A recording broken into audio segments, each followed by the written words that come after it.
Hello, everybody. Welcome to the show, Dynamics of Health with Timo.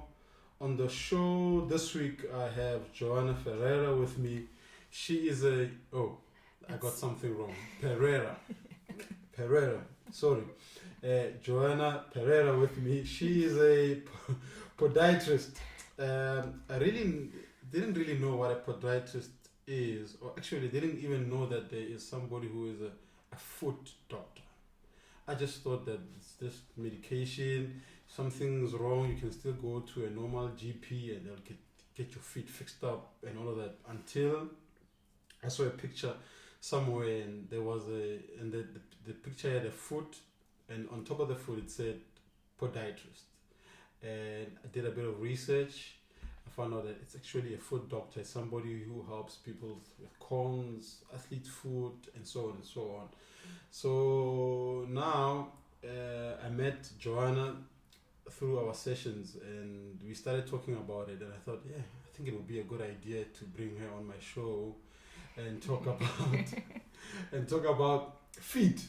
So you please introduce yourself. I tried my level best to do that and give a brief introduction to people so people can know what you do on a day-to-day. Okay.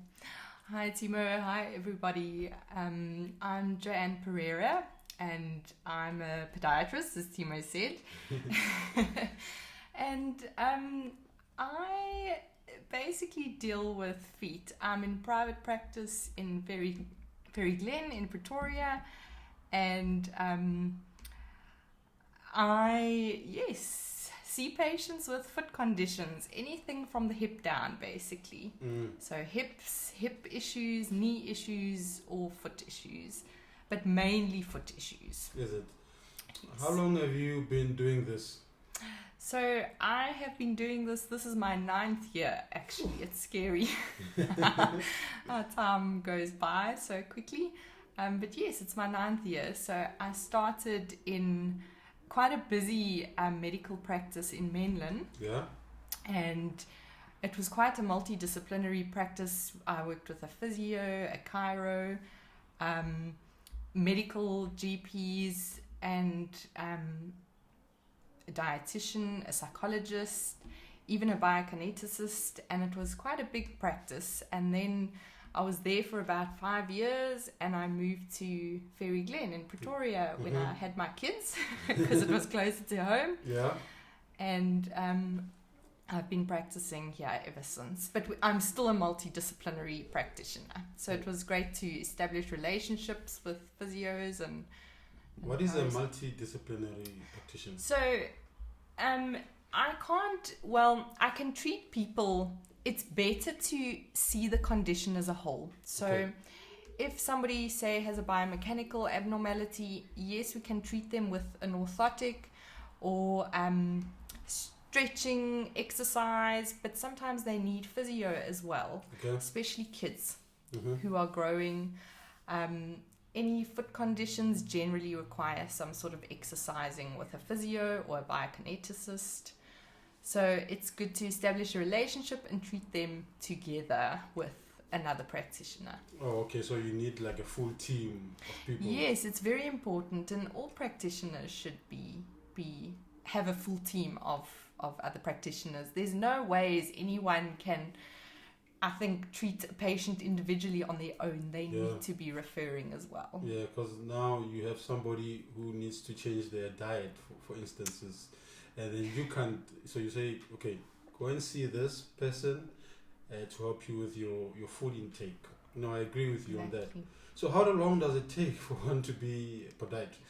So it's a 4-year degree. Yeah. I did a Bachelor of Science at Wits first. I wasn't entirely sure what I wanted to do. And I did a general BSc first. Yeah. And in that time, I spent time with a physio, a dietitian even. I never considered podiatry ever. It's not something you think about when you finish school. And one of my colleagues, she's my colleague now, she said to me, go have a look at podiatry. It's a really nice course. So I spent a day with the podiatrist, and I really liked what they do. Would you advise somebody to like go on different fields before making a decision on which field to go on to? It's a good idea to spend time with other professionals. If I always knew I was going to do a health science, so if you know you're going to do something in the medical field, spend a day with the practitioner to see exactly what they do. I think we didn't go into what exactly is a podiatrist. Okay. What exactly is a podiatrist? Okay, so it's a 4-year degree at the University of Johannesburg, and I was a bit skeptical at first because it was a BTech podiatry, and I was like, is this a degree or is this a diploma? Yeah. So I phoned the university before I started studying it, and I asked them, is it an actual degree? And they said yes. It's a 4-year degree on the foot and the lower limb only. Okay. So it doesn't have a nice, when people see BTech, they think, they can't be very, it's not a BSc podiatry but I had my BSc behind me. Okay, supported, yeah. And you basically do podiatric medicine 1, 2, 3, and 4, and that is on conditions of the lower limb. We treat skin infections, biomechanical abnormalities. You do sports podiatry, you do podogeriatrics, you do podopaediatrics, which is kids. Podogeriatrics is obviously the elderly, and then obviously the biomechanics with the sports podiatry.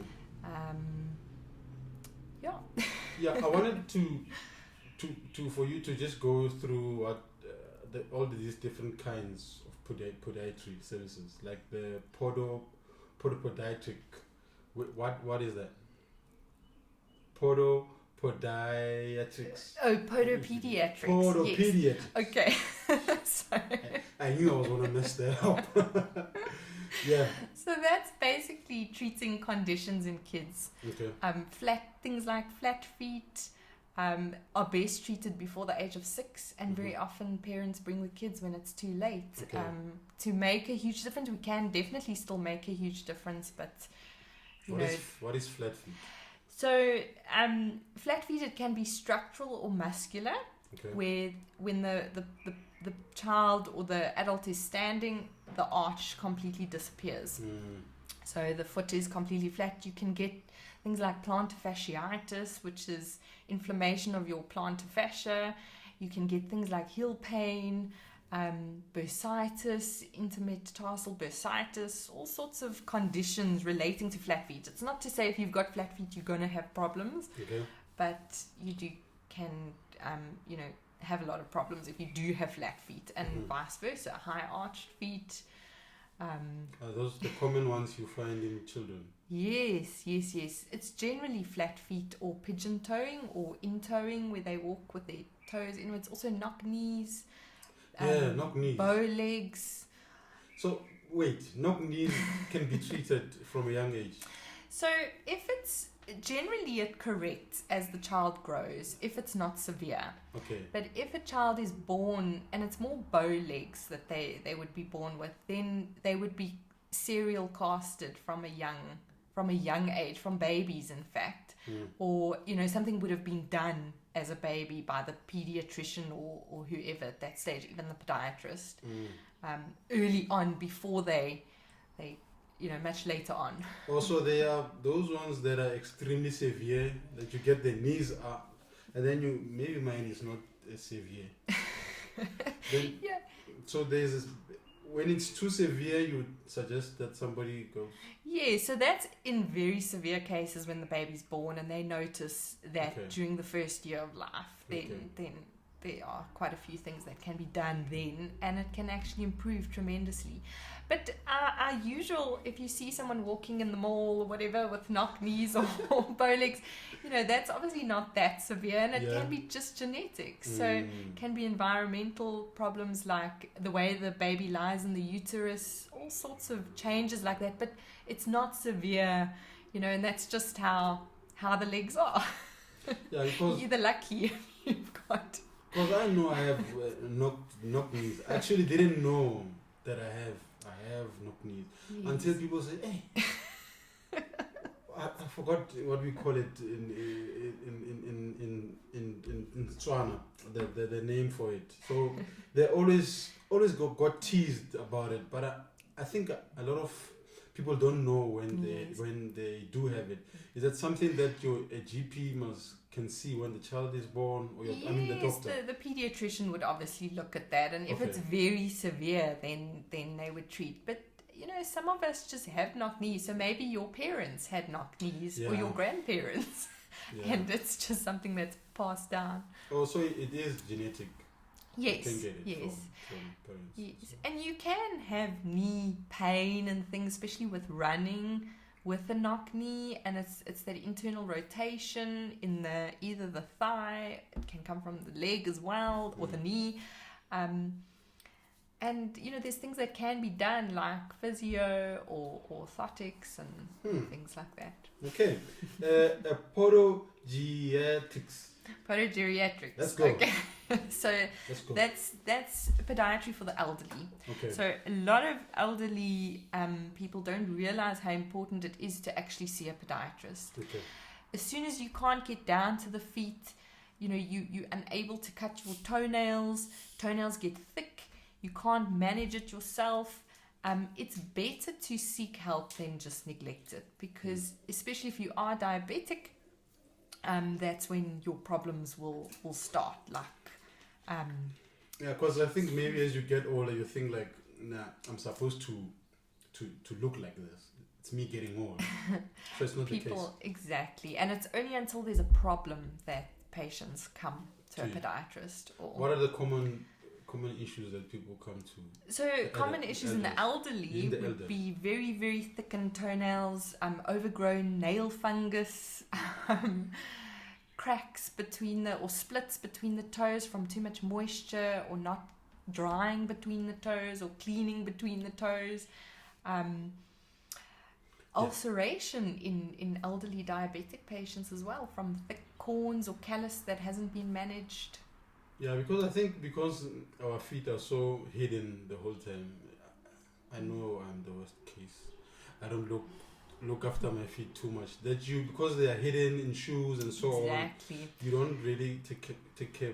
Generally, we go to the dentist for our teeth, but we don't see a podiatrist or someone specifically to care for the feet. Oh, so those are the most common issues in the elderly. Yes. Because I know that as you grow, a very important one is ill-fitting footwear. It's very difficult to change footwear in an elderly patient or person. If they've been wearing a dress shoe for many years and they're still wearing it into their 70s and 80s, the foot is much softer. The skin breaks open much easily. If the shoe's also very, very old, it's going to cause issues, and we see this often. Yeah, those our grandparents, they don't want to throw away their shoes. Exactly. This shoe is still strong. Exactly. And they want 10 to keep years it. later. Okay, sports podiatry. What is that? Okay, so that's obviously knee pain, ankle pain, foot pain, any pain. Poor biomechanics, poor foot posture, all of that, and that's again all genetics as well. So you must be deal with because I know the area that we're at. There is a lot of people running the whole time. Yes. Is that your most clients that you see? Yes. So especially patients who have started running for the first time. Okay.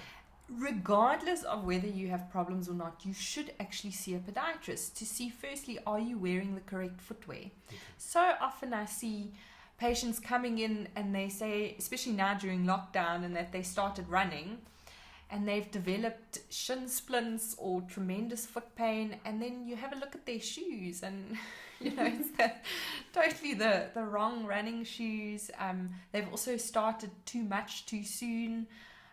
So we see these things quite often. So somebody who wants to start running should firstly go and consult. It's a good idea. Especially maybe long distance running. It's a good idea, because if you do have a postural abnormality, you can get it seen to before you increase your mileage and start running a lot more. Do you like prescribe the type of shoes one should use? Yes, so we can give a list of suggestions, definitely suitable for the foot, and that's a whole other podcast. Running shoes. Yeah, so, that's another big one. Yeah, we'll do part 2 sometime. Yeah. So running shoes, very important, and you get so many out there. They're actually fantastic, the technology that's in running shoes now. Lots more cushioning than the whole minimalist thing now. So how do the socks play a role in this? Is that something you also look at? Yes, definitely. So you get a lot of new socks out there, a lot of new brands like the Volker, the Belega. There's a whole range of, if you go to Sportsman's Warehouse, there's an entire wall of socks. I always recommend to my patients the most basic cotton sock is fine. A lot of these newer socks as well, they can be slippery. And they can actually, the foot shifts within the shoe, and I often see that blistering and things, even though they say friction free and all that tight synthetic material can definitely impact on the running and the foot in the shoe. So and all feet are different. Feet are funny things. Everybody's a different weight, they carry a different weight, they everybody walks differently. So a person who is going to go and run a long distance, please go and see a podiatrist just to have a look at that before you go and run 21 Ks or 42 with the road shoes. Definitely. What kind of work do you do in dermatology? I got that right. So that refers to the skin. Okay. So things like athlete's foot skin infections, you get bacterial skin infections on the feet, fungal infections. So nail fungus, you can sometimes get a skin infection that can go to the nails and vice versa. So you're saying, what kind of infections are you talking about? So fungal or bacterial. Fungal bacteria. Yes, so those are the main ones on the feet. You can also get things like eczema, autoimmune skin conditions, psoriasis, things like that affect the nails. Also, vitamin deficiencies can affect the toenails.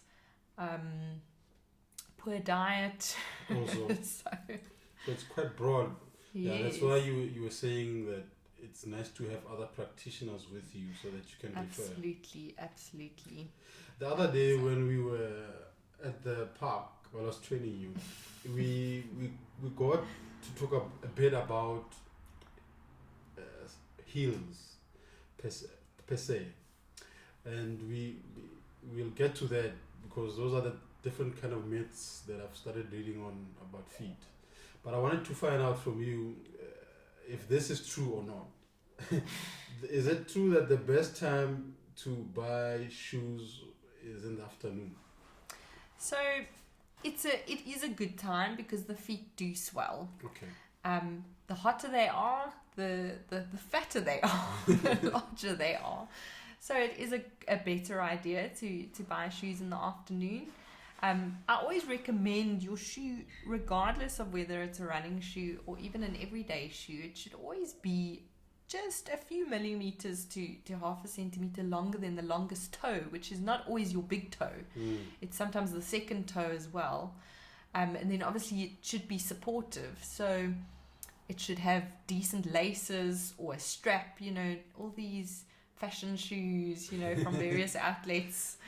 Slippy, slidey. So you're saying that is the feet more swollen in the afternoon? Yes. Okay. Yes. So they are larger, so fit the shoes in the afternoon. Yes. So that was one of the myths that I was reading about. So now I wanted to go to this myth. Heels cause all women's heels cause feet problems to women. Is that true? Okay, high heel shoes. High heel shoes. So definitely. So a podiatrically correct heel height is about 3 to 4 centimeters maximum, which is only so much. So it's very small, and a lot of women don't like that because we see a more dainty shoe is a much nicer shoe. You know, it makes the foot look more elongated and all that. So a lot of women tend to go for at least a 10 centimeter heel even. It shortens the calf and the Achilles tendon. It changes your center of gravity. The pelvis shifts in a negative way. And the body, women who say they cannot wear flat shoes at all, you know, they've got used to the heels, and their body has actually adapted negatively to the high heels. So it also pushes the foot forward, so it puts weight onto the ball of the foot as well. The toes get squashed up on the end, because if you think about it, all high heels have to be very narrow. If they were wide, the foot would just kind of slip through. And your peep toes are also probably your worst, because it really scrunches up the toes and puts a load of pressure on the forefoot. So short term it looks nice, but in the long run you get the issues. Yes, and it's only later on that you start seeing the effects. So maybe 50s, 60s. What type of issues are you looking at? So you can still dress in a smart way, but go for a lower heel. Okay. Some of the Green Cross shoes, and you know, I can suggest brands, but at the end of the day, it's the actual style of the shoe that matters. So I mean, even Green Cross has some crazy high heel. Same with Froggy, and not to mention these specific brands, but yeah, so it's the style of the shoe, and go for something that suits your foot. If you've got a very broad foot, you know, obviously you don't have a dainty foot, so go for a broader shoe.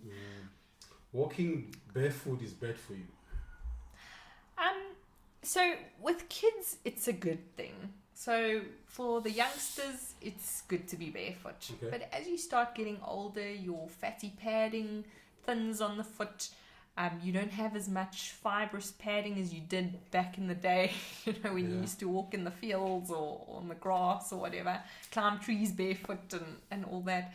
So, you know, your bones become more exposed as you get older. So it is better to have a more cushioning as you get older. So when you are young, it's fine. Primary. Yes, exactly, because your feet are still technically growing and developing, and you've got lots of padding underneath. But as you get older, that does change. You get foot pain because you are getting old. So foot pain definitely does crop up the older we get, and there's different reasons for that. You know, can become more bony. Maybe you've put on a lot more weight. You know, so. Your feet don't change. Your feet don't change once you are an adult.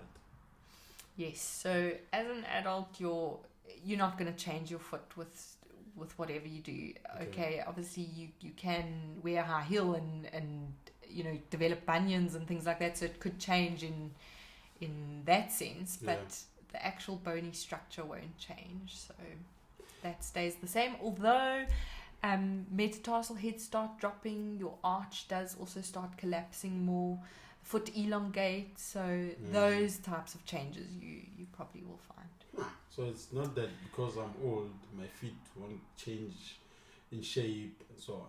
It will.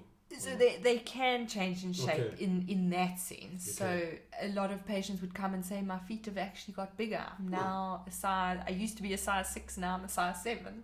And the bone is elongate. Well, the arch starts dropping, the metatarsal head starts dropping, and the foot basically elongates. And that's the reason for that. So you could be wearing a size 10, like me, for instance, your whole life into your 50s. Then when you start turning 60, you transition to an 8 to 11. You could. It just depends on what's happening. I used to hate the idea that my shoe size is getting bigger the whole time. I was like in matric and I was already starting to wear size 10. Always felt weird because my peers were on 7 and 8 and so on. So it always looked weird. And sorry, another thing, Timo, is also women who maybe wear size 9 struggle to get shoes in that size. It's the same with a size 3 or a size 4. The market is not big in those sizes. So they tend to settle for a shoe that might be smaller than what the foot size actually is. And we see that quite often. The industry is kind of like, there's not enough people buying this shoe size. Possibly, yes. They don't make it. So now people are buying smaller shoe size. Yeah, or they have a large foot, but they're going a size down because they just can't get shoes in their size, which is not good. It's not good that. Sure. So the feet are always they're always pressured, and then that may cause problems. Yes. Or definitely. Is already causing problems. Yes. The toes get pushed up and only people with poor hygiene get athlete's foot. No. So athlete's foot is very contagious. So anywhere where it's moist and it's warm, that's where athlete's foot would survive very well. Okay. But it's that early detection. So if you do see something has changed on your skin, get it seen to, don't leave it. Yeah. And it's cases where patients don't check their feet, and then obviously the infection gets a lot worse. So it's neglect again. Can anyone get athlete's foot? Yes, it's the most common fungal infection of the feet. A person will think I need to be an athlete to get athlete's foot. No. Just walking around a public swimming pool, you can pick it up. So I think maybe we should go directly into that and define what athlete's foot is. Okay, so it's basically a fungal infection on the foot. So the fungi feed off your skin basically, or the keratin of the skin. And it looks like dry skin, and it peels. So it can present in different ways. It generally looks like dry skin, and a lot of patients just think it's dry skin. So they put more cream on, but it never resolves, and it actually can get worse and go to the nails. So if you do see any changes to the foot that you hadn't had previously, go see a podiatrist. So the skin needs to be dry for it to heal? No. So we use antifungal creams and even oral tablets to kill it. What are the most common ways that people tend to get athlete's foot? So saunas are probably your worst, public saunas. Any public changing space, public swimming pools, ablution blocks. So always maybe just wear a pair of slops if you are going to go in there, and make sure you do spray your feet possibly with a prophylactic treatment like a Lamisil spray, after you've been into the sauna or whatever. Wash your slops in bleach possibly. Before going to the public space? Yes, before and after, okay. Just to make sure that there's nothing. So people who are diabetic and have a weak immune system, I've read that it can be hard for them to get healed from that. Is it something? So with diabetes, obviously if your glucose is not well controlled, that's when the damage occurs. So it's those spikes in glucose that cause damage to the circulatory vessels and also the nerves. So if there is a diabetic patient with an uncontrolled glucose and they develop a nice thick callus on the bottom of their foot, and they tend to neglect it because possibly the nerves are damaged and they can't feel, so they don't know there's something there, or they step onto a sharp object or whatever and they develop a little sore underneath the foot.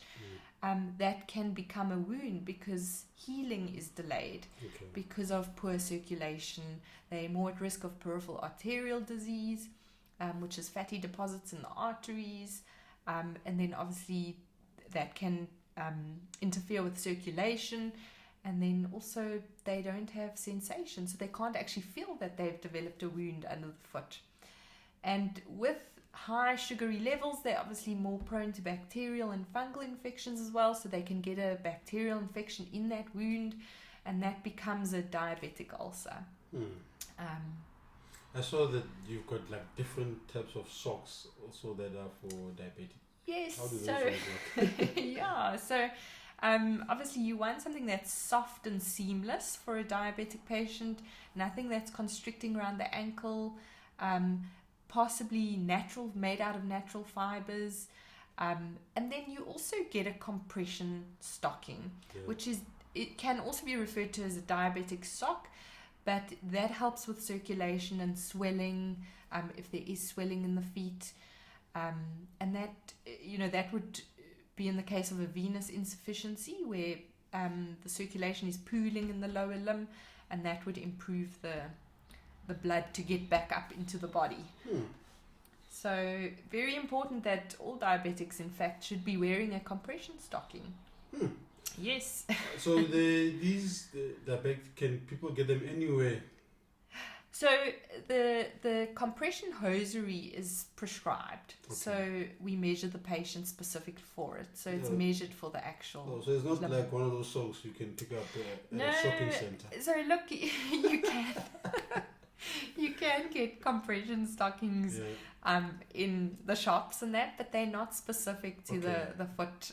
It's better to have one professionally measured. Yeah, because I'm guessing each person is different. They'll require a different sock. Yes, and you get different classes of compression. Class 1, Class 2, Class 3 and Class 4. So obviously it's generally a Class 2 we would prescribe depending on the condition. And then you get stockings specifically for venous ulcers and things like that. So there's a whole, that would be also a whole nother discussion. Yeah. What are bunions?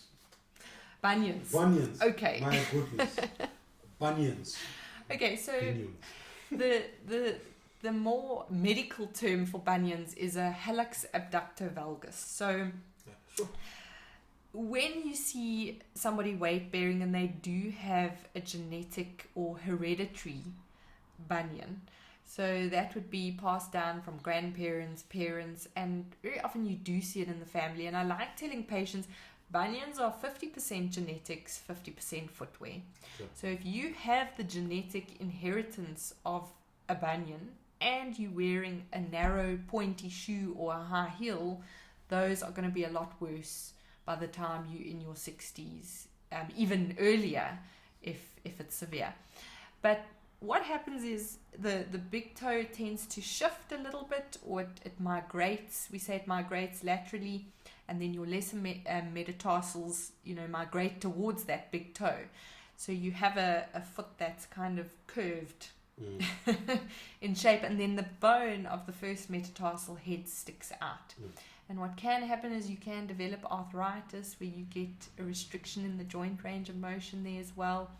And it becomes painful because the foot doesn't function normally.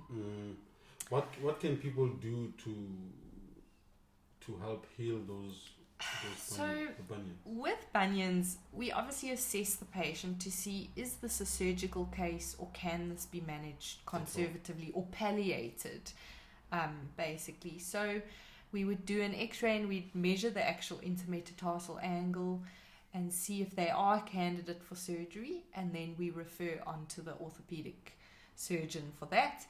But if it's not severe and there's still good range of motion there, surgery is an extreme thing to do. And as I say, feet are funny things. Everybody's got carries a different weight. Everybody has a different functioning foot. So, even though you see the best surgeon, you're not guaranteed that surgery, you're going to be much better off after the surgery. Okay. So it's something to think carefully about. And it obviously depends on the severity of the bunion. I think the most embarrassing one for me is the cons. Because of that, I'm always shy away from wearing sandals and so on. In some sense, it affects my self-esteem. I don't know. But what are those? And do people is it fine to have them? Or? Okay, so I get a lot of patients that come and say they've got corns, but they're actually not corns. So what can happen, and again, this is genetic. So sometimes the toes or the actual joints in the toes, your little interphalangeal joints, they can enlarge, and that can be, again, genetics or shoe wear. And we see this often in women who wear high heels. They come and they say they got corns, and then I look at their toes and they literally look like knickknacks. And that's just a joint hypertrophy. So the joint in the interphalangeal, the interphalangeal joint is actually enlarged, and a corn can form on that joint. So a corn is an actual, where there's an area of pressure, it cuts off like the nutrient supply to the surface of the skin, and it forms a little seed almost of dead skin in the middle, and it looks like a little eye in the middle of the joint or the on the skin, and that's something that we can definitely remove. But if it's just a joint hypertrophy where the toes look like knickknacks and things like that, and then you can get a bit of hyperpigmentation there as well, where it's darker in the area, that we can look at palliation and possibly a complete change of footwear. Footwear is one of the main issues here. Yes. Well, it's one of those things that we are not taught about. So you just say it will heal on itself, and then you don't see anyone for it. So it's quite interesting to find that it are things that can be taken care of. Yes, definitely. And if you're not sure, see a podiatrist. If you're not sure what's happening with your toe, whatever, go straight to the podiatrist. What is a claw toe? Okay, so again, a claw toe is where the toe basically curls around like this, and it literally looks like claws. Sure. So it's different to a hammer toe, where a hammer toe, the toe literally goes down like that. Okay. So claw toes can be a retraction of the tendons on the top of the foot. If you've got a very high arched foot, your tendons retract back a little bit because of the structure of your foot, or they pull back, and that can cause a claw toe. It can also be a genetic thing that you've inherited. It can also be a footwear issue from wearing the wrong shoes for many years. So is that something that, or from many years? Yes. So it's something that you get, you've been developing that through the type of shoes that you've been wearing over time? Yes, definitely. Can you be born with it? You can be born with a claw toe, but that would obviously be a genetic issue there. And then if you do need to have it fixed, depending on the severity, if you're diabetic and you're getting a callus or something on the bottom of that toe, then we would need to look at a permanent solution, like having the toe straightened or something like that. when a lot of, I think the biggest one that I know of, it's the gout. It's the gout. Because I hear a lot of the people around me talking about it, and so on and so on. Can you just give us an explanation what that is? So gout normally affects the smaller joints of the foot. Funny. So I also find that gout can be overdiagnosed as well. So any pain in a toe gets diagnosed as gout, and it's not always gout. Gout is obviously caused by a problem with your purine metabolism within the body. Yeah. So your body metabolizes purines, but it doesn't do it properly in the case of gout, and then you get you have high uric acid levels, and you get little crystal deposits within the joints, and your toe becomes quite red. It can be itchy, but swollen, very red and irritated. It can even start off like a chilblain that you would get in winter. And sometimes you can get something called tophaceous gout, where you actually get big deposits within the joints itself and get like these little humps on the toes. So sometimes you need to drain that, it just depends what's happening there. But gout is common, and it's also diet, so lots of red wine. Alcohol is probably your worst. We will nemesis there.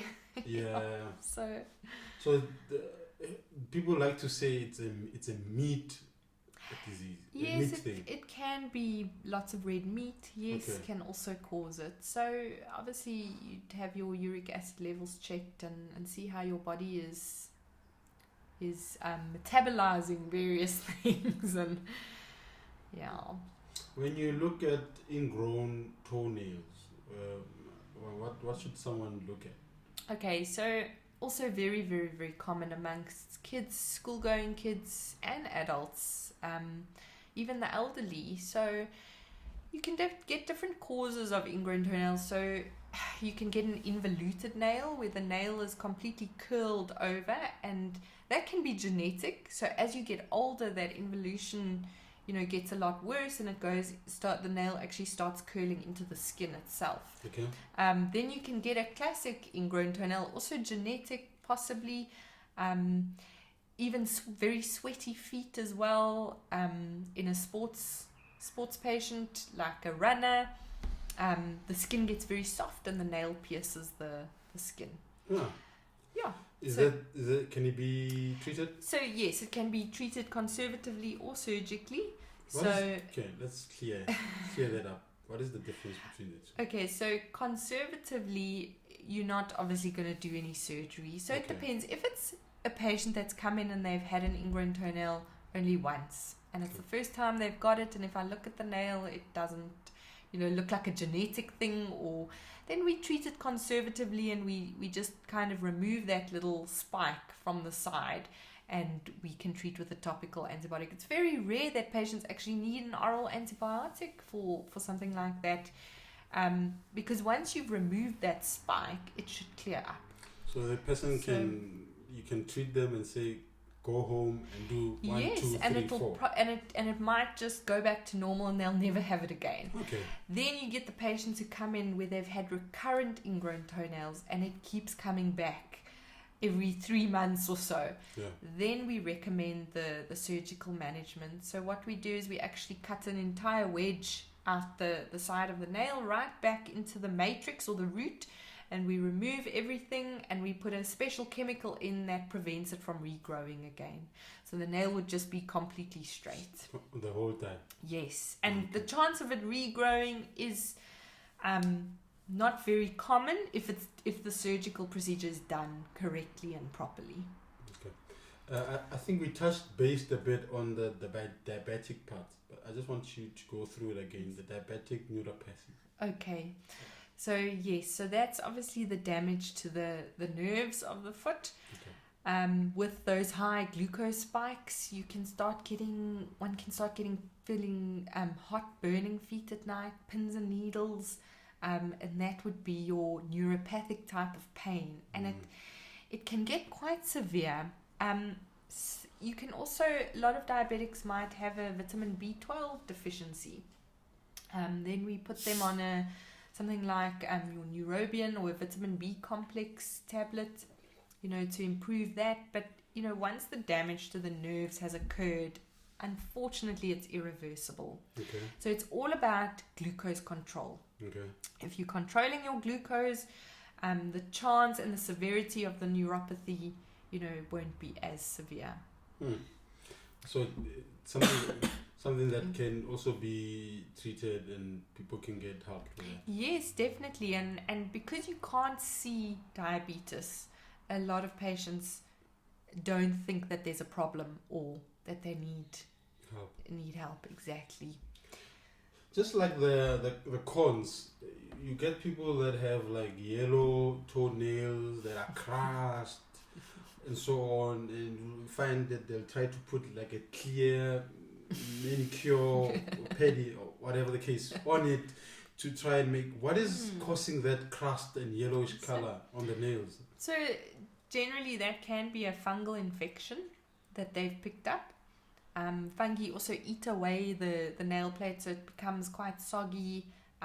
It can kind of crack on the end. So it can present in different ways as well. You can also have a white powdery appearance to the nail. But there's other causes of discolored nails, like smoking can cause discolored nails. Okay. Eczema, skin conditions. Okay. So just to just to clear something out quickly from your side. So putting on nail polish and stuff like that, are we safe? So, are we safe? Unfortunately, the hygiene standards of a lot of these manicure and pedicure places is not where it should be. And that's generally where fungal infections are picked up. Also, nail enamel. It can live in nail enamel. If you're painting everybody's toenails with the same nail enamel, it can get passed from one person to the next. But obviously, covering the nail with a nail enamel, you're closing up the nail, and it's, even though you get these gimmicky things like non-yellowing or antifungal nail enamel, they don't work. As long as you've got something on that nail, and you keep it on for long periods, it can definitely discolor the nail. So you sometimes would walk into a manicure and pedicure shop. What is the first thing you look, oh, this place. Yeah. And then you walk out. And you know what, it shouldn't be like that. They should be using, proper disinfectant or sterilization techniques and procedures. Everybody should get their own nail file and their own nail buff. Even if you have to pay a little bit more, you should get your own every time, or take your own equipment. Not reuse the same thing on the next person. You cannot disinfect a nail file or buff, even by just spraying it with alcohol. Those little fungal spores survive in that sandpaper on that file, especially a foot file. So, just be careful. Yeah, because I was like, I wonder if these things affect our nails and so on. So it's quite interesting to find that you should actually check where you do your nails and exactly, and make sure things are kept very clean. Okay, so I think we'll end it there for now. Sometime maybe we'll do a part 2. I have a lot, because I have a lot of questions that I didn't cover. But for now, I think this is just fine as it is. Okay. So I want us to get into to those questions. Those ones that you are afraid of. Well, they were just very difficult. So if you had to have lunch, let me introduce them. So these are the dynamics of health questions that I tend to ask my guests. Oh my goodness. The first one is, can you switch on? Shame, man. You go at the top of your mind. If you had to have lunch with anyone who is still alive, who would that person be and why?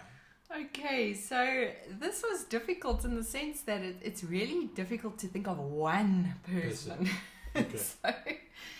So I must say, I'm really fascinated with people who have achieved obviously a lot and interesting things. I would like to have lunch with Jessica Meir, the NASA astronaut. And I mean, she did a degree in biology, and she became an aquanaut, and now she works on the International Space Station, and the other person is Elon Musk. Yeah, that one. Elon Musk. How did he get so far? And what are their, what opportunities did they have? And they were obviously very driven and fearless. People, and fearless, and worked hard. Yeah. If you had to, you gave me 2 people. Okay, I'll take that.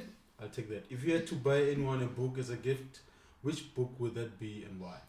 Okay, so I must admit that I don't read a lot of kind of self-help books. Maybe I should. No, that's fine. But I don't read a lot of, you get very informative books. I enjoy stories, and I enjoy reading about people as well, especially women. Okay. So Maria Sharapova's Unstoppable, how she also got so high up in her tennis and, from a young age, and the opportunities she had. I'm currently reading Michelle Obama. Also very interesting. I got a lot of women that I've spoken to who are reading that book. Yes. Did you watch the documentary on Netflix? No, not yet. I don't have Netflix. I need. But there's a lot. Yeah, should you get Netflix sometime? Yeah. Or you should ask somebody who has Netflix. Yes. And then go. There's a lot. I've heard there's a lot on there. I need to look at that definitely. Yeah, you can get somebody who has Netflix and then log in with their details. Then you're fine. Yes. I think looking at that documentary and reading the book will go hand in hand. Okay, and I enjoy also the Kennedys. The whole story. It's a big story. Okay, number 3. If you had the opportunity to put a coat on a billboard, which coat would you use? Oh, is it still off? Well, it's. Let me see if I can remember it. You don't have to put it as it is. You can just paraphrase. So it's a quote actually by Elon Musk. Okay. You can either watch it happen or you can be in it. Okay. So no. I can't remember the exact words. No, you can paraphrasing it. It's perfect. Makes sense to me. Yes. Okay. So instead of watching things happen, be in the moment and be moment. part of it. Adding on to that, did you play any sports when you were in high school? Yeah, I played tennis. Okay. And I run a bit now. You run a bit now. So you were not one of those students who just went to school. You did stuff in between. No. Okay. Yes. So you were also in it. Yes. Okay. How would you like to be remembered in the professional space, and how would you like to be remembered by your family? Okay. So I think I'd like to be remembered as living a full life. Okay. God willing. Yeah. And obviously achieving as much as possible. So my husband always says to me, you can either be the best parent or the best mother, but you can't be the best business owner. And I always say to him, I can be both. I can be. Yeah, it's a big challenge to find balance. Exactly. So obviously I want to achieve as much as possible with my family and with my professional life. So we're still growing and... Yeah. So where can people get a hold of you if they need your help? So you can either go to www.podiatrists.co.za, and that's the South African Podiatry Association, and you can find a podiatrist within your actual area. You can always come and see us here at the Pod Practice in Ferry Glen. You can Google us. We are on Google. It's the Pod Practice. You've got a website, yeah? Yes, okay. There's a website, and you can find our number there. Yeah, so I'll put up her details on the show notes and a link to her website so that you can get in contact with her should you need help around Pretoria, because I know there's not a lot of no, we are far and few between. Why do you think that? Yeah. Quick one. Why do you think that there's not a lot? So the School of Podiatry is really only in Johannesburg. I mean, if you go to Richards Bay or Pietermaritzburg, I don't think you'd even find very many there. But if you go into the Podiatry Association website, you can see. But yeah, because there's only one school of podiatry in the country, and it's not something that it's it's a growing profession here in South Africa. Okay. Thankfully, there are a lot more podiatrists in the government sector as well now, like Steve Biko and Baragwanath. It would be great if there could be more posts in more hospitals, but hopefully it will get there. Okay. Yeah. Thank you for tuning in and listening to us talk about feet. Thank you for always supporting my podcast. It means a lot. Joanna, thank you for making time for me to have a chat about this. Thank you very much. Thank you, Timor.